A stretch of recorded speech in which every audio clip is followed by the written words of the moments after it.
बिस्मिल्लाहिर्रहमानिर्रहीम। Hello viewer, अस्सलाम वालेकुम। मैं वो आपका होस्ट सोहेल अहमद। आप सबको मैं अपनी क्लास में वेलकम कहता हूँ।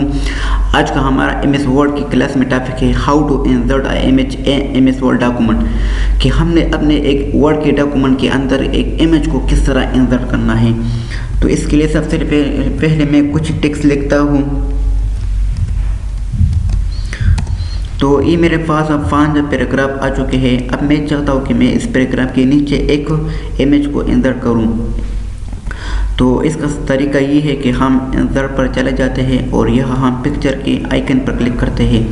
तो हमारे पास डेस्कटॉप पर 2 फोटो है। तो मैं इधर लेक को सेलेक्ट करता हूँ और यह मैं इंसर्ट पर क्लिक करता हूँ। तो मेरे पास एक इमेज वो इंसर्ट हो चुके हैं। तो जैसे ही मैं इस पर डबल क्लिक करता हूँ तो मेरे पास फॉर्मेट के लिए एक और मेन्यू वो ओपन जाता है और इसके अंदर हमारे पास पिक्चर के रिलेटेड तमाम प्रॉपर्टी अवेलेबल है। तो इसको सब मैं बार बार अप्लाई करता हूँ। तो सबसे पहले मैं इधर इसकी साइज़ को इंक्रीज़ और डिक्रीज़ करता हूँ। तो मैं चाहता हूँ मैं कि इसकी साइज़ को मैं डिक्रीज़ करूँ। तो इसके लिए मैं इस पर चला जाता हूँ और यह इसको मैं रिमूव करता हूँ डिसेंडिंग ऑर्डर में। तो आप देख सकते हैं कि इसका साइज और डिक्रीज होता चला जाता है। इसके बाद हमारे पास दूसरा ऑप्शन वो क्रॉप का है। तो अगर आपके इमेज के में कुछ इजाफी एरिया है तो आप इसको काट कर सकते हैं। मिसाल के तौर पर मैं इस कुछ एरिया को जो कि क्लाउड वाली एरिया है, पहाड़ वाली, इसको मैं रिमूव करता हूँ। तो इसके लिए मैं क्रॉप पर चला जाता हूँ और यह मैं इस पर क्लिक करता हूँ। तो हमारे पास कुछ मुख्तलिफ किस्म के वो डॉट बन जाते हैं। तो मैं यहाँ इसको सेलेक्ट करता हूँ और आप देख सकते हैं कि इसकी कि हमने जो एरिया सेलेक्ट किया था, क्रॉप किया था, वो कट हो चुका था। अब इसके बाद हमारे पास दूसरा जो हम इस्तेमाल करते हैं वो है एडजस्ट का। तो इसके अंदर हमारे पास मुख्तलिफ किस्म के फंक्शन होता है। सबसे पहले हमारे पास रिमूव बैकग्राउंड। तो इसकी वजह से आप कोई भी इमेज के बैकग्राउंड को रिमूव कर सकते हैं। लेकिन यहाँ हम अगर इसका बैकग्राउंड रिमूव करें तो यह हमारे पास अच्छा शोमेंट नहीं देता। तो इसके लिए मैं फिर से रिसेट पिक्चर पर चला जाता हूँ और अपनी फंक्शन जो मैंने अप्लाई की थी वो वापस हो चुकी थी। इसके बाद हमारे पास करेक्शन का ऑप्शन होता है। तो इस करेक्शन की वजह से हम कोई भी अपनी इमेज के ब्राइटनेस को हम इंक्रीज़ और डिक्रीज़ कर सकते हैं, एक डार्कनेस को वगैरह को। तो मैं इस पर क्लिक करता हूँ और आप देख सकते हैं कि हमारे पास मुख्तलिफ़ किस्म के ब्राइटनेस यानी कि ऑप्शन दस्तियाब होते हैं। मिसाल के तौर पर फर्स्ट वाले की ब्राइटनेस मेरे पास -40% और कंट्रास्ट -40% है। इसी तरीके से सेकंड वाले की ब्राइटनेस -20% और कंट्रास्ट -40% है। इसी तरीके से हर एक के लिए अलग अलग सी परसेंटेज अवेलेबल होता है। तो हम कोई भी एक को सेलेक्ट करता है। तो मैंने इसको सेलेक्ट किया है, इसकी ब्राइटनेस थोड़ा इंक्रीज़ हो चुकी है।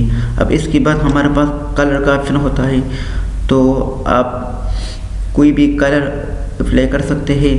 इसकी वजह से आपकी इमेज में थोड़ा कलर सा होता है। मिसाल के तौर पर मैंने इसको गोल्डन किया है। तो आप देख सकते हैं कि इसकी कलर वो थोड़ा गोल्डन यानी येलो सा वो दिख रहा है। इसके बाद हमारे पास आर्टिस्टिक का इफेक्ट आपका ऑप्शन होता है। तो इस ऑप्शन की वजह से हमारी इमेज ऐसा दिख रहा है कि किसी ने इसको अपने हाथों से बनाया है, यानी आर्टिस्ट किया है। तो आप कोई भी एक को सेलेक्ट कर सकते हैं। तो मिसाल के तौर पर मैंने थर्ड वाले को सेलेक्ट किया है और यह हमें कलर के ऑप्शन को मैं रिमूव करता हूँ।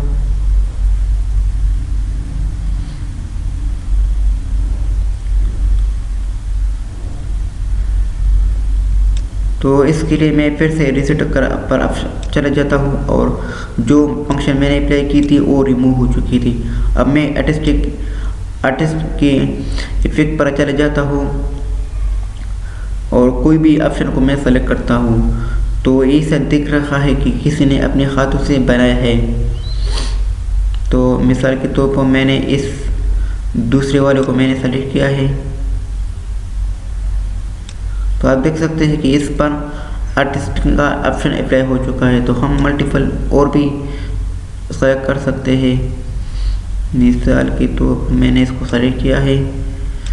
तो आप देख सकते हैं कि ऐसा दिख रहा है कि किसी ने अपने हाथों से बनाया है। तो मैं इसको फिर से अपनी असल हालत पर ले आता हूँ, मैं रीसेट पर चले जाता हूँ और इसके बाद हमारे पास चेंज का ऑप्शन, चेंज पिक्चर। तो आप कोई भी पिक्चर को चेंज भी कर सकते हैं अगर आपको अच्छा न लगे। तो इसके बाद हमारे पास पिक्चर स्टाइल का ऑप्शन होता है। तो हमारे पास मल्टीपल किस्म के स्टाइल होते हैं। तो आप कोई भी अपनी पसंद का पिक्चर वो सेलेक्ट कर सकते हैं। मिसाल के तौर पर सर्कल वाली या मुख्तलिफ चार कोनों वाली, जिसमें साइड वाले कोने वो कर्ली होती है। तो मैंने उसको सेलेक्ट किया है। अब इसके बाद हमारे पास दूसरा ऑप्शन वो बॉर्डर का होता है। तो बॉर्डर को हम मुख्तलिफ किस्म के कलर भी दे सकते हैं यहाँ से। तो मैंने इसको सेलेक्ट किया है। बॉर्डर कुछ नज़र नहीं आया तो मैं एक और पिक्चर को सेलेक्ट करता हूँ जिसका हमारे पास बॉर्डर बड़ा हूँ। तो मैंने इसको सेलेक्ट किया है और यहाँ फिर से मैं बॉर्डर पर चले जाता हूँ और इसको मैं एक शेप रंग देता हूँ, कलर। तो मैंने बॉर्डर को भी एक येलो का रंग दिया है। इसके बाद बॉर्डर इफेक्ट होता है। तो हमारे पास मल्टीपल किस्म के इफेक्ट होते हैं जैसे शेडो, 3D वगैरह। तो मैं रिफ्लेक्शन पर क्लिक करता हूँ तो आप देख सकते हैं कि हमारी इमेज की एक रिफ्लेक्शन यानी एक अक्स वो बन जाता है नीचे। तो ये था हमारे पास रिफ्लेक्शन इफेक्ट का ऑप्शन। उसके बाद हमारे पास पिक्चर लेआउट होता है। तो इसको हम अगली क्लास में डिटेल से पढ़ेंगे। इसके बाद हमारे पास पोजीशन का ऑप्शन होता है। तो इस पोजीशन के हमारे पास 6 किस्म की पोजीशन होता है। तो आप कोई भी अपनी पोजीशन अप्लाई कर सकते हैं, सेलेक्ट कर सकते हैं। मिसाल के तौर पर हमारे पिक्चर वो कहाँ दिखना है। मिसाल के तौर पर राइट में, लेफ्ट में, बॉटम में, सेंटर में वगैरह। तो आप देख सकते हैं। तो मैंने इसको सेंटर और टाइप में किया है। इसके अलावा आप कोई भी अपनी पसंद की पोजीशन अप्लाई कर सकते हैं। मिसाल के तौर पर मैं इसको मिडल और राइट की जानिब करता हूँ। तो आप देख सकते हैं कि ये मिडल में और राइट जानिब हो चुका है। इसी तरीके से मैं इसको बॉटम में भी कर सकता हूँ, bottom right, bottom left, bottom centre, या इसको मैं सेंटर लेफ्ट, सेंटर राइट और सेंटर वगैरह में मिडल में कर सकता हूँ। तो मैंने इसको इधर किया है। इसके बाद हमारे पास जो ऑप्शन होता है इम्पॉर्टेंट वो है अलाइन का।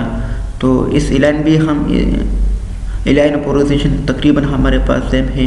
या इसको हम टॉप में करना चाहते हैं, बॉटम में करना चाहता है, लेफ्ट, तो तकरीबन अलाइनमेंट हमारे पास सेम होता है। अलाइनमेंट और पोजीशन सेम होता है।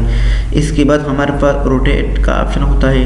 तो हम अपनी पिक्चर को कोई भी एंगल पर वो कन्वर्ट कर सकते हैं। मिसाल के तौर पर रोटेट राइट 90 एंगल। तो मैंने इसको 90 एंगल पर मैंने इसको रोटेट किया है। इसी तरीके से हम इसको फ्लिप, वर्टिकल, हॉरिजॉन्टल वगैरह में हम इसको कन्वर्ट कर सकते हैं, चेंज कर सकते हैं। तो मैंने इसको इस तरीके से चेंज किया है। अब इसके बाद हमारे पास जो इम्पॉर्टेंट फंक्शन होता है वो है रैप टेक्स्ट।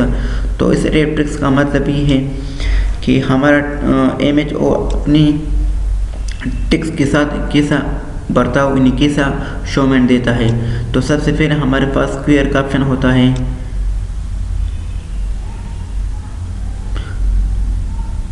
इसका मतलब ये है कि हमारा पिक्चर वो किस तरह दिखना है। तो सबसे पहले तो ये हमारे पास मल्टीपल किस्म के वो टेक्स्ट होता है वगैरह। तो मैं इसको सबसे पहले मैं इसको थोड़ा नीचे करता हूँ। तो मैंने इसको सेंटर पर किया है।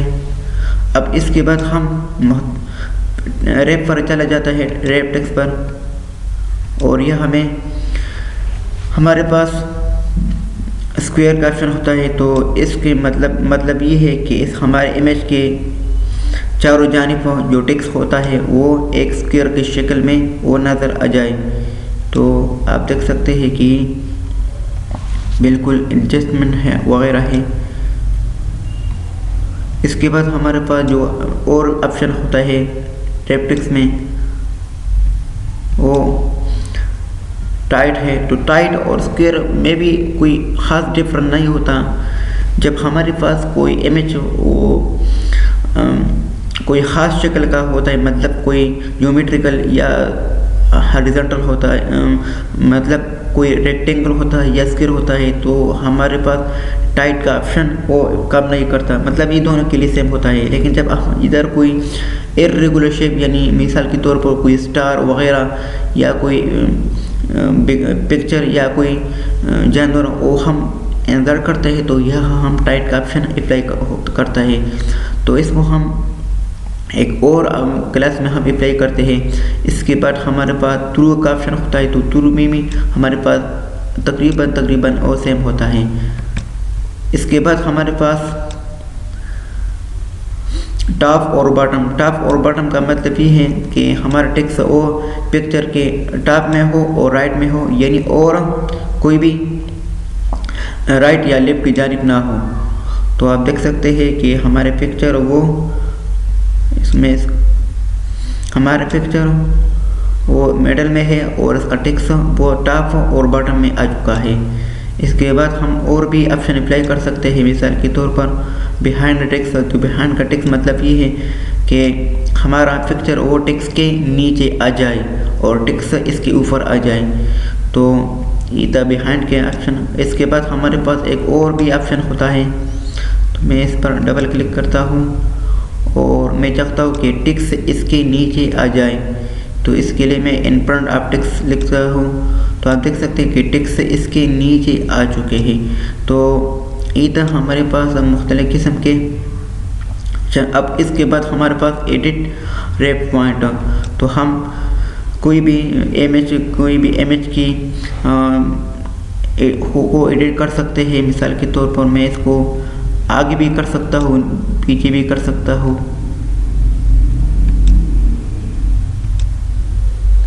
तो इसको हम इस वक्त यूज़ कर सकते हैं जब